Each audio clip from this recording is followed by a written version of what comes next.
Hello everyone, তো কেমন আছেন সবাই এই শীতের মরশুমে? তো লাস্ট উইকে আমি আমার মাসির বাড়ি গিয়েছিলাম। আমার এক্সাম পড়েছিল সুরেন্দ্রনাথ কলেজে, তো এখান থেকে অনেকটা লং হয়ে যাচ্ছিল, তো ওই কারণে আমি আমার মাসির বাড়ি যাদবপুরে গিয়েছিলাম।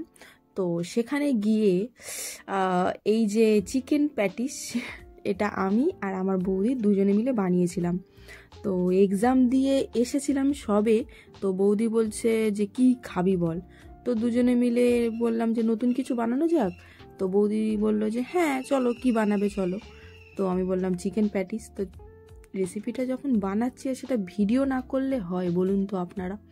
তো আমি কি করলাম, বলি চল তাহলে তুই তৈরি কর আর আমি ভিডিও বানাই। আমার এখানে করার মতো কিছু ছিল না, শুধু লাস্ট মাঝে মাঝে বলছিলাম যে এটা এই কর, ওটা অমন করিস না, শুধু বলছিলাম। অ্যাকচুয়ালি সব কিছুই ও করছিল। আর এখানে ও ময়দাটা মাখাতে পারে না, ময়দাটা কেমনভাবে মাখাতে হয় ও ভালোভাবে পারে না। তো আমাকে বলছিল যে দিদি তুমি ময়দাটা মাখিয়ে দাও। ও আসলে আমার দাদার বউই হয়, বাট কি হয় যে ও আমার থেকে অনেকটা ছোট, ঠিক আছে? তো আমি ওকে বৌদি বলি, কিন্তু তুই বলি। আর ও আমাকে পায়েল দি বলে ডাকে। তো এইরকমই আমাদের সম্পর্ক। তো আমাকে বলছে পায়েল দি তুই আমার ময়দাটা মাখিয়ে রেখে দে, আমি এদিকে কাজগুলো করে নিই। তো ময়দাটা আমি ওকে ভালোভাবে, ও একটু গরম জল করে দিয়েছিল, তো ভালোভাবে ময়দাটা মাখিয়ে সাইডে রেখে দিয়েছি। আর এদিকে ও একটু তেলের মধ্যে কর্নফ্লাওয়ার গুলে রেখে দিচ্ছে। এইটা তেলের মধ্যে কর্নফ্লাওয়ারটা কখন লাগে জানেন? যখন রুটিগুলো একটা করব, মানে পরপর 4-5টা করে নিয়ে, তো একটা করে রুটির ওপরে এটা একটু ভালো করে মাখিয়ে আর একটা রুটি তার উপর দিয়ে দেবো। তো এগুলো করতে হয়। আর এখানে মশলা যেগুলো নিয়ে নিয়েছি, পেঁয়াজ, আদা, রসুন, আর একটু কাঁচা লঙ্কা নিয়ে নিয়েছি।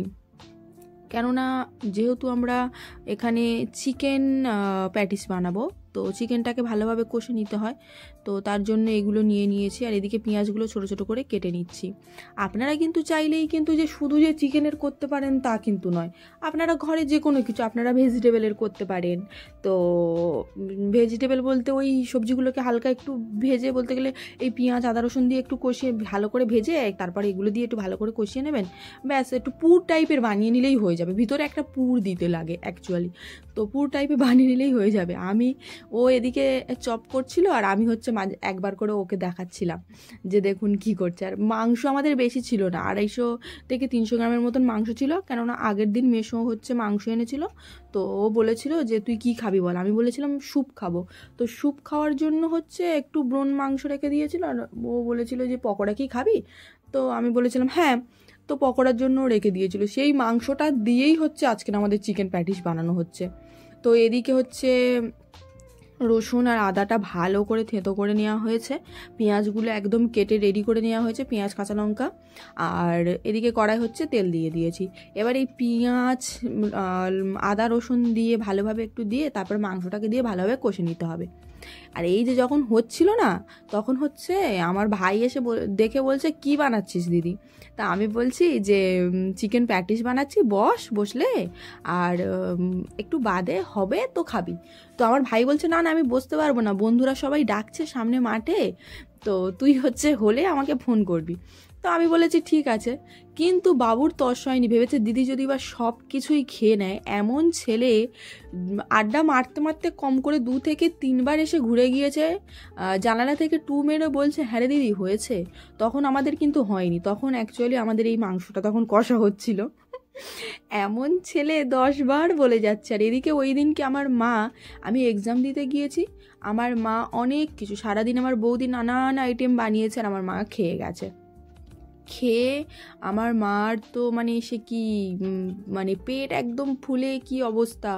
তো আমার ভাই ইনো এনে দিয়েছে, মা ইনো খেয়েছে, জল খেয়েছে, খেয়ে আর রাস্তাময় খালি হাঁটছে। আসলে ওই দিনকে মায়ের অ্যাসিড হয়ে গেছিল, সারা দিন বৌদি নানান আইটেম করে খাইয়েছে আর উনি খেয়ে গিয়েছে, তো হবে না বলুন? তো এদিকে মা আমাকে বলছে যে এরকম বানিয়ে তোরা করছিস, আমি খেতে পারবো কি তার ঠিক নেই। বলছে না না হাঁটো হাঁটো সব ঠিক হয়ে যাবে। তো এদিকে হচ্ছে আমি মশলাটাকে কষিয়ে নিয়েছি, দেখতেই পেলেন। একটুখানি নুন হলুদ পরিমাণ মতন, আপনারা যেরকম বাড়িতে যদি ধনে গুঁড়ো জিরে গুঁড়ো এগুলো থেকে থাকে তো একটু দিয়ে দেবেন। আর আমি লাস্টে হচ্ছে একটুখানি এই কালো সস আর একটু টমেটো সস এই দুরকম একটু দিয়ে ভালোভাবে হচ্ছে নেড়ে, আপনার বাড়ি যদি ধনে পাতা থাকে, আমাদের সত্যি বলতে তখন ওখানে ধনে পাতা ছিল না, তো ওই জন্য আমরা দিতেও পারিনি। ধনে পাতা থাকলে ধনে পাতা দিয়ে ভালোভাবে হচ্ছে ওটাকে নামিয়ে রেখে দেবেন। আর এদিকে হচ্ছে প্রত্যেকটা ওই গোল গোল গোল গোল করে রুটি করে নেবেন। এই একটা করে রুটি করে নিয়ে এর ওপরে ওই যে আগে যে বললাম না যে এই রুটির ওপরে দিতে লাগে, তো এই যে কর্নফ্লাওয়ার আর তেলটা হচ্ছে গুলে রেখে দিয়েছি না, এইটাই ওপর থেকে এরকম দিতে হবে। দিয়ে না একটার পর একটা এরকম করে 4টে থেকে 5টা এরকম সাজাতে হবে। এবার আমাদের বাড়ি ওই দিনকে অনেক লোক ছিল, আমাদের অনেকটাই করতে লেগেছিল, ঠিক আছে, প্রায় 2 থেকে 3 বার আমাদের বানাতে লেগেছিল।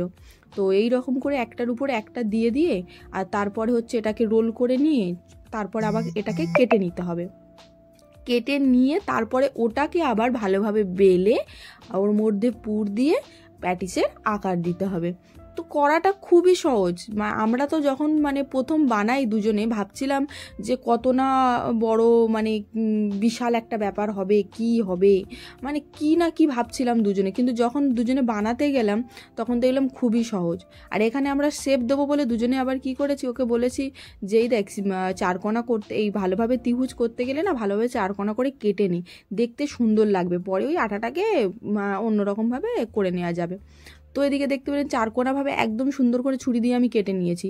নিয়ে না এবারে একটু এই ধারগুলো যাতে মানে পারফেক্ট লেগে যায়, যার জন্য আমি কি করেছি, জল দিয়ে দিচ্ছি। দেখুন চারদিকে একদম পারফেক্ট একটুখানি অল্প করে করে না জল দিয়ে না ধারগুলো না দিয়ে দিচ্ছি, যাতে একদম পারফেক্ট ধারগুলো মানে ছেড়ে না যায়, একদম লেগে যায়। আপনারা ঠিক এই রকমভাবে করবেন যে যেন একদম মানে ধারগুলো কি হয় ছেড়ে যায়। একটু জল দিয়ে এরকম চেপটে দেবেন, দেখবেন একদম সুন্দরভাবে আটকে গিয়েছে। তো ব্যাস, তারপরে আর কি গরম গরম তেলে এগুলোকে ছেড়ে দিন, দেখুন কেমন ফুলে উঠেছে, একবার দেখুন। আর আমার ওই যে একটু আগে বলছিলাম আমার ভাই জানলা থেকে 10 বার খালি উঁকি মারছে যে এখনও হয়নি কেন, এখনও ওর তর সইছিল না, ও কিভাবে মানে কখন খাবে আর কি। তো আমি এখানে জানলার কাছে গামলাটা ধরেছিলাম যে নিয়ে যা একটা খেয়ে নি। তো ও খেলো, খেয়ে বললো দিদি খুবই সুন্দর হয়েছে। তারপর বাড়ির সবাই খেয়ে বলেছে খুবই সুন্দর হয়েছে। তো ভিডিওটি কেমন লাগলো সবাই জানাতে কিন্তু ভুলবেন না, সবাই কিন্তু একটা করে লাইক কমেন্ট অ্যান্ড সাবস্ক্রাইব অবশ্যই করে দেবেন। আর প্যাটিসগুলো দেখতেই পাচ্ছেন একদম দোকানের মতন, এই দোকানে খেতে গেলে না এক একটা প্যাটিস 250-300 করে নেয়। তো ভিডিওটি কেমন লাগলো সবাই কমেন্ট